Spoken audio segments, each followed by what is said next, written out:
можно вернуться в большой футбол, но это Торпедо Минска, это чемпионат города Минска.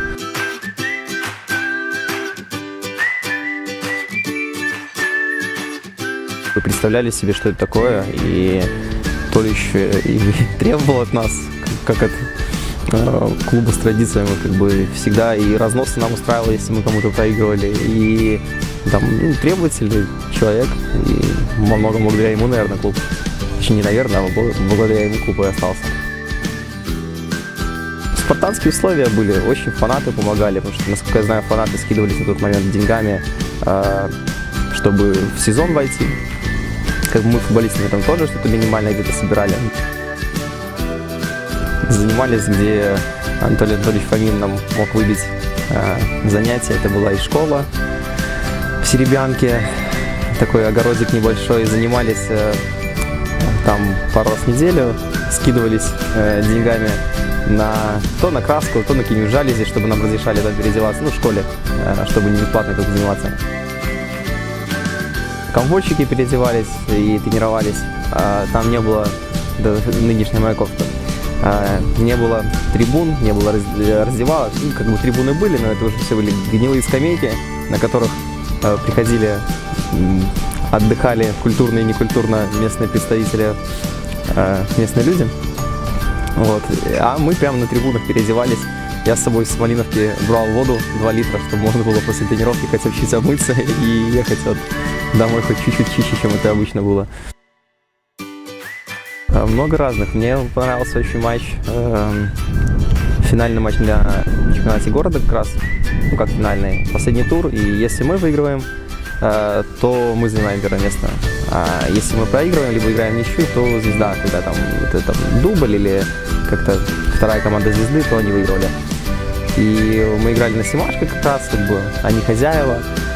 Мы тогда выиграли там 4 с чем-то. Фанатов огромное количество приехало на матч, и с фаерами, пожгли фаера в конце матча. Было приятно. Я тогда забил несколько голов. Вот это одно из очень ярких событий. Да, я помню, это тоже настраивались, и огромное количество фанатов с обеих сторон было.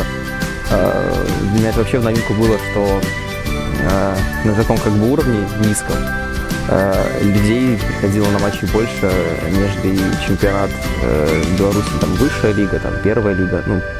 Периодически там следил за этими матчами.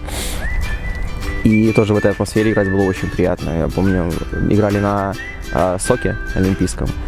Тоже баннеры, фанаты, приятно с обоих сторон, и там шарики какие-то еще были, тоже классно.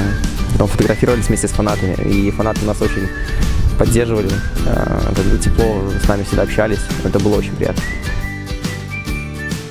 Во-первых, это было дерби, у которого сложились уже свои традиции в чемпионате, свои болельщики, которые, наверное, яро друг друга ненавидели на всем этапе истории вообще этого дерби.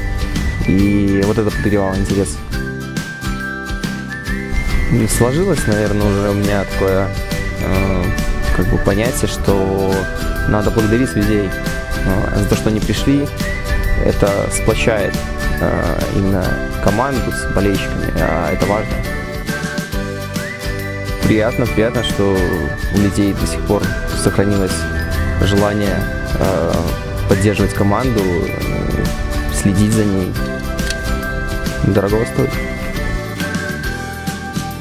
Торпедовское дерби первое на Жулдино мне очень понравилось.